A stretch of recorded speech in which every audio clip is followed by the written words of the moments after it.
अगर आज तुम्हें यह महसूस हो रहा है कि तुम बहुत लोगों के बीच रहते हुए भी किसी से सच में जुड़े हुए नहीं हो, अगर बातें करते हुए भी भीतर एक अजीब सी दूरी बनी रहती है, अगर किसी के सामने बैठकर भी मन कहता है कि मुझे कोई सुन नहीं रहा, तो यह एहसास तुम्हारी कल्पना नहीं है।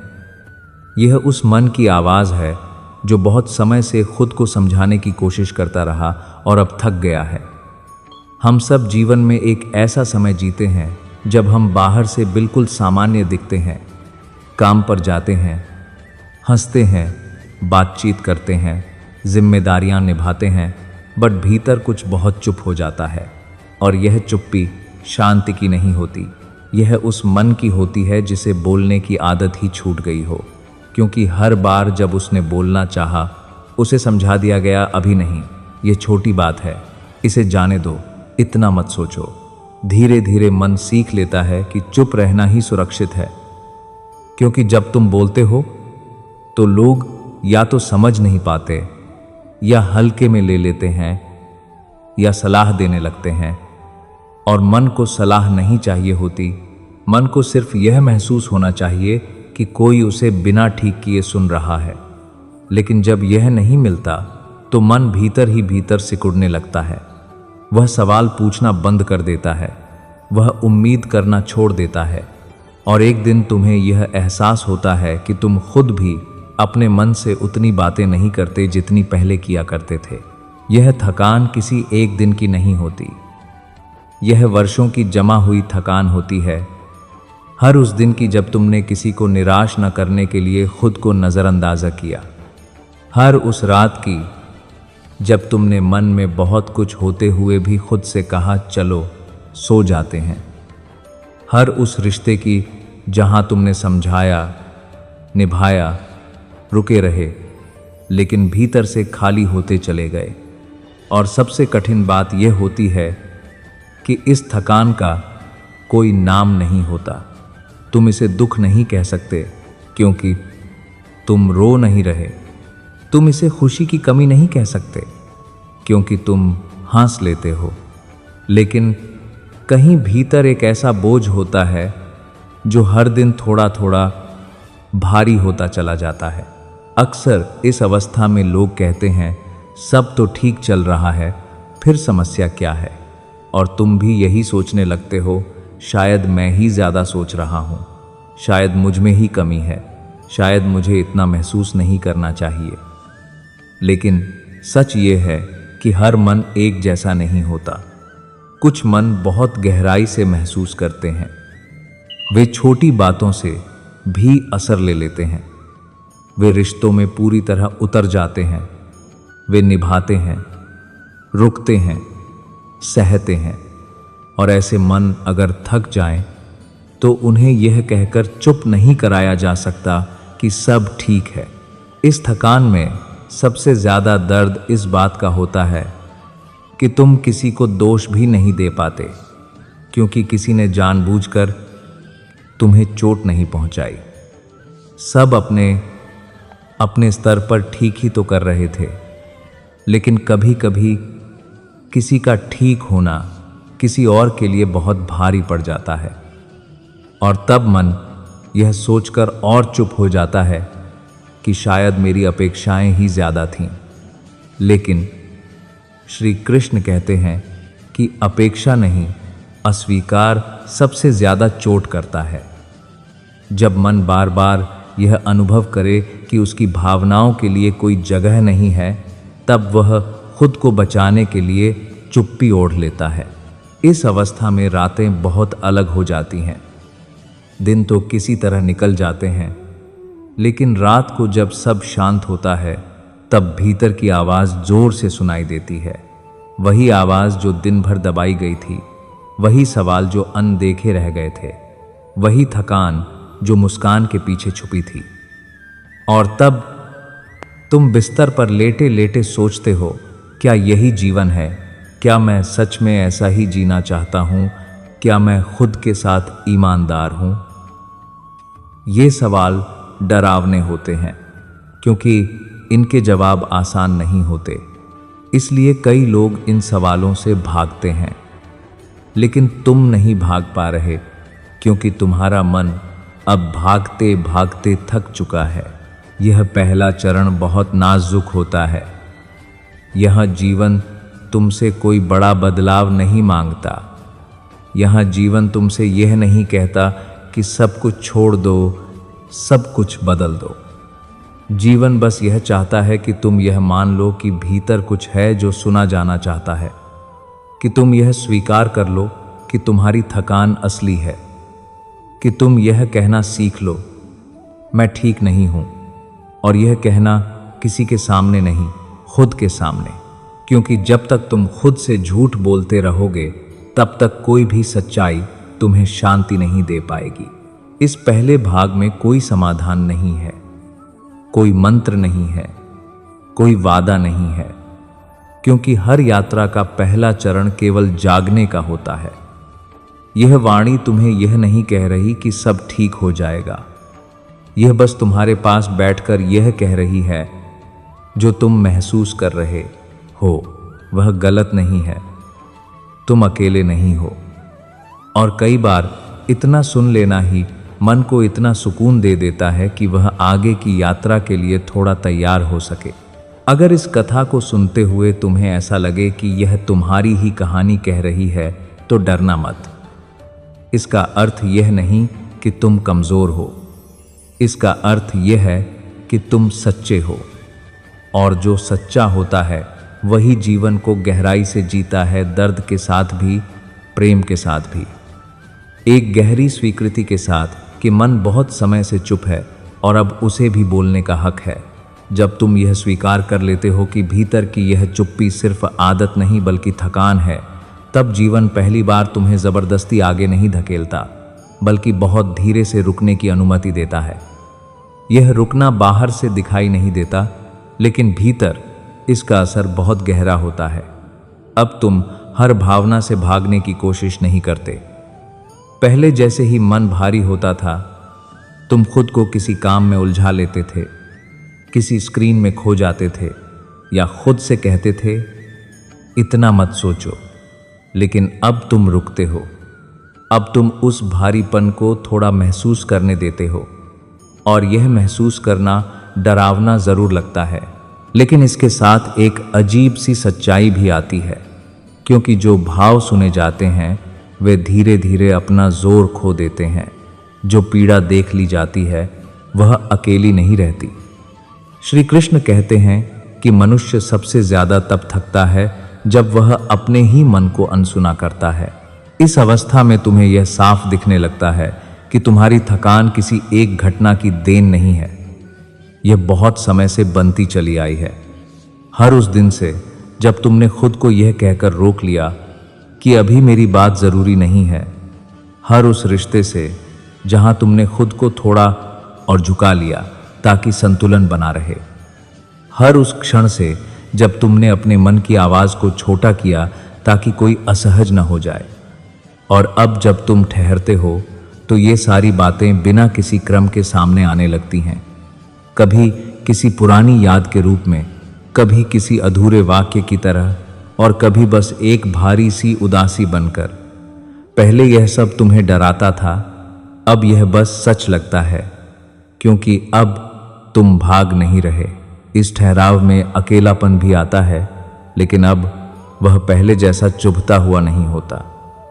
पहले अकेलापन तुम्हें यह एहसास दिलाता था कि तुम्हारे साथ कोई नहीं है। अब वही अकेलापन तुम्हें यह सिखाने लगता है कि तुम खुद के साथ हो सकते हो। अब तुम्हें हर समय किसी के जवाब, किसी की मौजूदगी, किसी की स्वीकृति की जरूरत नहीं होती। अब तुम कभी कभी चुपचाप बैठकर भी खुद को अधूरा महसूस नहीं करते, क्योंकि अब तुम खुद से दूर नहीं भाग रहे। अगर इस वाणी में आपको कृष्ण की झलक मिली हो तो अपना प्रेम लाइक और शेयर के रूप में ज़रूर दें, और कृष्णा वाणी चैनल को सब्सक्राइब करें। हम रोज़ आपके लिए आते हैं शाम 6 बजे कृष्ण की नई वाणी के साथ। श्री कृष्ण कहते हैं कि जो व्यक्ति अपने साथ बैठना सीख लेता है वही जीवन की किसी भी भीड़ में खोता नहीं। इस चरण में अपराध बोध भी उठता है। मन कहता है, क्या मैं ज़्यादा सोच रहा हूँ, क्या मैं खुद के बारे में ज्यादा सोचने लगा हूं? क्या यह स्वार्थ है? लेकिन यह अपराधबोध उस पुरानी सीख से आता है जिसमें हमें सिखाया गया कि खुद को पीछे रखना ही अच्छाई है। धीरे ईरे तुम्हें यह समझ आने लगता है कि खुद के प्रति करुणा कोई दोष नहीं है, खुद को समझना कोई कमजोरी नहीं है, बल्कि यह वह आधार है जिसके बिना कोई भी रिश्ता, कोई भी जीवन टिक नहीं सकता। श्री कृष्ण कहते हैं कि जो व्यक्ति खुद को समझना सीख लेता है वही दूसरों को बिना खोए समझ सकता है। अब तुम्हारी दृष्टि बाहर से हटकर भीतर आने लगती है। पहले तुम यह देखते थे कि किसने तुम्हें कितना समझा, किसने तुम्हें कितना अनदेखा किया। अब तुम यह देखने लगते हो कि तुमने खुद को कितनी बार अनदेखा किया। और यह देखना आसान नहीं होता। इसमें पछतावा भी होता है, दुख भी होता है, लेकिन इसके साथ एक राहत भी होती है, क्योंकि अब तुम यह समझने लगते हो कि तुम्हारी शांति किसी और के व्यवहार की दया पर नहीं होनी चाहिए। अब तुम पहली बार अपने मन का हाथ पकड़ते हो बिना उसे जल्दी ठीक करने की कोशिश किए। इस अवस्था में प्रार्थना भी बदल जाती है। अब वह शब्दों की नहीं होती, अब उसमें मांग नहीं होती, अब वह बस एक सच्ची भावना बन जाती है, मुझे खुद के प्रति ईमानदार रहने दो, मुझे इतना साहस दे दो कि मैं जो महसूस कर रहा हूं उससे भागूं नहीं। और यह प्रार्थना बहुत गहरी होती है, क्योंकि इसमें कोई दिखावा नहीं होता। श्री कृष्ण कहते हैं कि जब मनुष्य मौन में सच्चा हो जाता है तब जीवन उसके भीतर नई रोशनी डालना शुरू करता है। धीरे धीरे तुम्हें यह एहसास होने लगता है कि तुम पहले से थोड़ा हल्के हो गए हो। दुख अभी भी है, लेकिन वह तुम्हें पूरी तरह जकड़ नहीं पाता। थकान अभी भी आती है, लेकिन वह तुम्हें डराती नहीं, क्योंकि अब तुम जानते हो कि यह भी एक अवस्था है और हर अवस्था गुजरती है। सबसे महत्वपूर्ण बात यह है कि अब तुम खुद को इस हालत में भी स्वीकार कर लेते हो, और यही स्वीकार धीरे धीरे तुम्हें संभालने लगता है। यह दूसरा भाग किसी समाधान पर समाप्त नहीं होता। यह उस नाजुक लेकिन बहुत सच्चे मोड़ पर ठहरता है जहां तुम पहली बार खुद को यह अनुमति देते हो कि तुम हर समय ठीक न भी हो तो भी तुम गलत नहीं हो। और यही अनुमति आगे की पूरी यात्रा की नींव बनती है, क्योंकि जो व्यक्ति खुद को टूटे हुए रूप में भी अपनाने लगता है वही धीरे धीरे फिर से जीवन पर भरोसा करना सीखता है, इस एहसास के साथ कि जब तुम खुद को सुनना शुरू कर देते हो तब जीवन भी तुम्हारे साथ थोड़ा नरम, थोड़ा शांत और थोड़ा अधिक मानवीय हो जाता है। जब तुम ठहरना सीख लेते हो और अपने मन की बातों को बिना जज किए सुनना शुरू कर देते हो, तब भीतर एक बहुत गहरा लेकिन शांत बदलाव घटित होता है। यह बदलाव किसी उत्साह की तरह नहीं आता, यह कोई अचानक मिली खुशी नहीं होती, बल्कि यह एक ऐसी अनुभूति होती है जिसमें डर थोड़ा कम हो जाता है। पहले जब मन भारी होता था तो तुम्हें लगता था कि कुछ बहुत गलत हो गया है, कि शायद तुम कमजोर हो, कि शायद तुम जीवन की रफ्तार के साथ नहीं चल पा रहे। लेकिन अब जब वही भारीपन आता है तो तुम उससे घबराते नहीं। अब तुम जानते हो कि यह कोई अंत नहीं है, यह बस एक संकेत है कि मन कुछ कहना चाहता है। और जब मन को बोलने की अनुमति मिल जाती है तो वह टूटता नहीं, वह खुलता है। श्री कृष्ण कहते हैं कि जो भाव दबाए जाते हैं वही बोझ बनते हैं, और जो भाव स्वीकार कर लिए जाते हैं वही मार्गदर्शन बन जाते हैं। इस चरण में तुम्हें यह भी साफ दिखाई देने लगता है कि तुम्हारी सबसे बड़ी लड़ाई बाहरी परिस्थितियों से नहीं थी, बल्कि उस डर से थी जो तुम्हें खुद के पास आने से रोकता रहा। डर कि अगर मैंने सच में खुद को सुना तो शायद सब बिखर जाएगा। डर कि अगर मैंने अपने दुख को मान लिया तो शायद मैं कमजोर पड़ जाऊंगा। लेकिन अब जब तुम खुद के साथ खड़े हो तो वही डर धीरे धीरे पिघलने लगता है, क्योंकि अब तुम्हें यह अनुभव होने लगता है कि तुम अपने दुख के साथ भी जीवित रह सकते हो, सांस ले सकते हो, आगे बढ़ सकते हो। यही अनुभव धीरे धीरे भरोसे में बदलने लगता है। भरोसा इस बात का नहीं कि जीवन अब कठिन नहीं होगा, बल्कि इस बात का कि तुम किसी भी कठिनाई में खुद को छोड़कर नहीं जाओगे। अब तुम्हारा अकेलापन भी बदल जाता है। पहले अकेलापन तुम्हें काटता था, तुम्हें यह महसूस कराता था कि तुम छूट गए हो। अब वही अकेलापन तुम्हें गहराई देता है। अब चुप्पी खाली नहीं लगती, अब वह विश्राम जैसी लगती है। अब तुम्हें हर समय किसी की आवाज, किसी की पुष्टि की जरूरत नहीं होती, क्योंकि तुमने अपने भीतर की आवाज को सुनना सीख लिया है। और उस आवाज में कोई डांट नहीं होती, कोई दबाव नहीं होता, बस एक सरल सा वाक्य होता है, मैं यहां हूं। श्री कृष्ण कहते हैं कि जिस दिन मनुष्य अपने भीतर इस वाक्य को सच में सुन लेता है, उसी दिन से उसकी यात्रा बदलने लगती है। इस अवस्था में रिश्तों को देखने का ढंग भी बहुत बदल जाता है।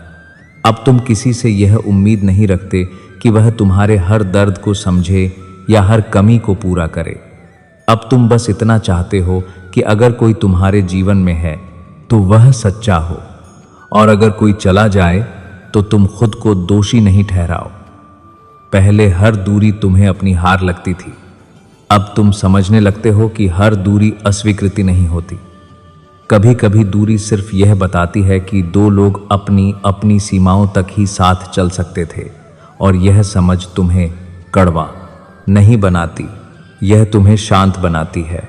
अब तुम्हें यह भी स्वीकार होने लगता है कि हर दिन खुश रहना कोई नियम नहीं है। कुछ दिन ऐसे होंगे जब मन हल्का होगा, और कुछ दिन ऐसे होंगे जब मन भारी होगा। पहले तुम भारी दिनों से लड़ते थे, उन्हें जल्दी बदलने की कोशिश करते थे। अब तुम उन्हें जी लेते हो। तुम कहते हो आज मन भारी है तो आज थोड़ा धीरे चलेंगे, और यही धीरे चलना तुम्हें टूटने से बचा लेता है। श्री कृष्ण कहते हैं कि जो व्यक्ति अपने मन की गति को समझ लेता है, वही जीवन की लंबी यात्रा बिना बिखरे पूरी कर पाता है। इस चरण में प्रार्थना भी बदल जाती है। अब उसमें शिकायत नहीं होती, अब उसमें मांग नहीं होती। अब वह बस एक भाव बन जाती है, मुझे खुद से दूर मत जाने देना। और यह प्रार्थना बहुत शांत होती है, क्योंकि यह बाहर किसी से नहीं, भीतर की सच्चाई से जुड़ी होती है। अब तुम ईश्वर को दूर नहीं ढूंढते, अब तुम उसे अपने धैर्य, अपनी करुणा, अपनी सच्चाई में महसूस करने लगते हो। श्री कृष्ण कहते हैं कि जब मनुष्य खुद के साथ ईमानदार हो जाता है, तब ईश्वर उससे बहुत दूर नहीं रहता। धीरे धीरे तुम्हें यह एहसास होने लगता है कि तुम्हारे भीतर एक स्थिरता जन्म ले रही है। यह स्थिरता किसी उपलब्धि से नहीं आई है, यह किसी व्यक्ति के आश्वासन से नहीं आई है। यह स्थिरता इस बोध से आई है कि तुम खुद को छोड़कर कहीं नहीं गए, और यही बोध तुम्हें फिर से जीवन की ओर खोल देता है। अब तुम डर के साथ भी आगे बढ़ सकते हो, अब तुम अनिश्चितता में भी सांस ले सकते हो, क्योंकि अब तुम्हें पता है कि पूर्णता नहीं, सच्चाई ही शांति की ओर ले जाती है। यह उस भरोसे पर ठहरता है जो अभी नया है, कोमल है, लेकिन सच्चा है। यह भरोसा कि तुम थक सकते हो, रुक सकते हो, रो सकते हो, लेकिन तुम खुद को खो नहीं दोगे। और यही भरोसा अंतिम चरण की नींव बनता है, जहां जीवन तुम्हें यह दिखाने वाला है कि सच्ची शांति बाहर नहीं, भीतर जन्म लेती है। जब भीतर यह भरोसा धीरे धीरे स्थिर होने लगता है कि तुम अपने किसी भी भाव से भागे बिना उसके साथ रह सकते हो, तब जीवन पहली बार उतना भारी नहीं लगता जितना पहले लगता था। अब दुख आता है, लेकिन वह तुम्हें यह महसूस नहीं कराता कि तुम टूट गए हो। अब थकान आती है, लेकिन वह तुम्हें शर्मिंदा नहीं करती। अब अकेलापन आता है, लेकिन वह तुम्हें डराता नहीं, क्योंकि अब तुम जान चुके हो कि तुम खुद के साथ हो। यही वह बिंदु होता है जहां मनुष्य बाहरी सहारों से ज्यादा अपने भीतर की स्थिरता पर भरोसा करना सीखता है।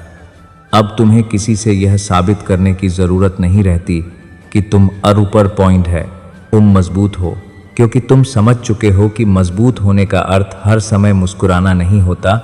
मजबूत होने का अर्थ होता है टूटते हुए भी खुद का हाथ थामे रखना। श्री कृष्ण कहते हैं कि जो व्यक्ति अपने सबसे कमजोर क्षणों में भी खुद को नहीं छोड़ता, वही वास्तव में अडिग होता है।